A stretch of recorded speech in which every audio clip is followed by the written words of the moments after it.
Um, I want to say thank you all for holding on, and I'm sure you finished with your prayers and all other things. Thank you so much. God bless you all. Yeah, for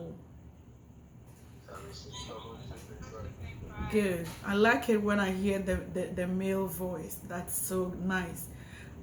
Today is another day that the Lord has made for us. We are blessed to be alive, and so we give Him all the praise. Today, as your topic for the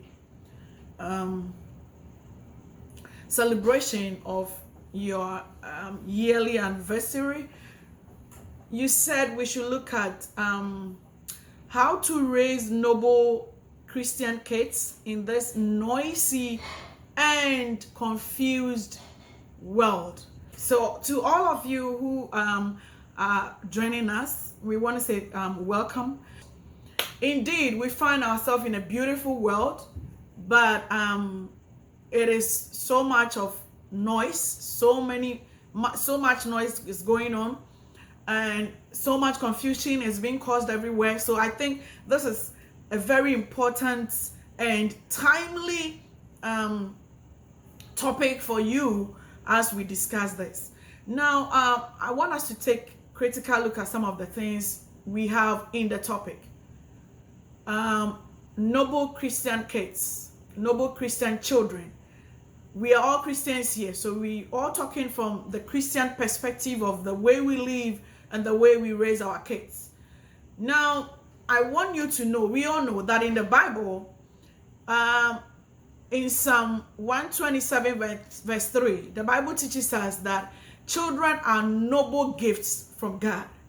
They are so awesome. So if you have a child, congratulations. And it's not easy to have a child, especially in the time that we find ourselves in this part of the world. And to be able to raise the child to become a Christian, not just a Christian, but a noble Christian, is a heavy tax. It's a huge tax. But remember that they are gems and they are noble in your hands. And the question is, how do we do this? Before I move on, I want to remind all of us that those of us who are here right now, I think are between the ages of 30, 35 to at most 50. So I am assuming that maybe the highest age of your child, of those of us who are here, maybe around 22, 23 and below. So I want us to have, today we are going to do a lot of talking, and I want, where I want you to come in, please unmute yourself and then you talk. And when it's ready for questions, you bring your questions as well. Before we move on to know how to raise these kids, we must know the kind of kids that we are handling in the age that we find ourselves. There are no kids than what we call the Gen Z. The Gen Z is just a short form of Generation Z children. That's how they call themselves. Or you can call them the Gen Zers. If you do not know, just after this, go and do your research, because this is a huge thing for you as a parent of this age, raising a Gen Z. Who are these children that we are talking about? How do they behave? What are their characteristics? What do they like? What don't they like? What do they do? What they don't do? So I'm going to give you some lists of how they behave, so that if you do not really know, now you know. If you know, we are refreshed. These kids that we are talking about are technologically based. So some call them Generation Tech. They are into technology. Due to the technological advancement, they know a lot about the technology. So as a parent, you must also update yourself to meet their expectation in order to raise them well. So you don't want to say that you're a Christian, and I've heard some people who would say, oh, as a Christians, this things about technology is not part of their life. If there are some things when you are doing, it's a sin. Please, let's up our games as Christians and then do what is right of us to meet the expectation that is being put on us as parents and as Christians or parents, these kids, number two, are smart and intelligent. They can outwit you because they know a lot of things. Things that you were 10 years that you studied in school, now at 6 years, 5 years, they already know. You understand? So they are so smart. They are smarter than you. You need to admit it that they are smarter than you. So you need to be in line. Then this case, number three, they want to be independent. They want to have their freedom. And the world, the noisy and the confused world that we find ourselves has made it possible for them to have their freedom. Why am I saying this? Because right from birth, we are told to separate them, put them in their crib for safety reasons, of course. But at the same time, putting them in their crib, you are developing them into they becoming independent from you as a parent. So from there, they move on to have their some from in their cribs. They are already in their rooms. They have separate rooms from their parents, and then it continues like that, right? So you want the child to have the atmosphere of being herself or himself, doing things himself or herself, so that you would also be free of the other things that you do. So they are already from birth developing into embracing the independence that they already. The next one is that they want to be really highly educated. Gen Zs want to be highly educated, and then become entrepreneurs. Please, because they want to be entrepreneurs, you will realize that kids of today do not really want to be under people. They do not really want to work with supervisors, giving them stress and all other things. So 1, 2, 3, if they are working and they see that this is so stressful, they want to own their own works. They want to do their own thing. So number 5, they want to be financially stable. Financially stable.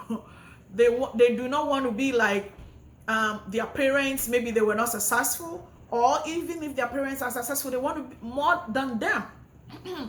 And so because of that, excuse me, they try to start working as early as possible. And the system has made it that even at the age of, I think it is it 14, they can start working, or 16, they have the right to start working and earn money.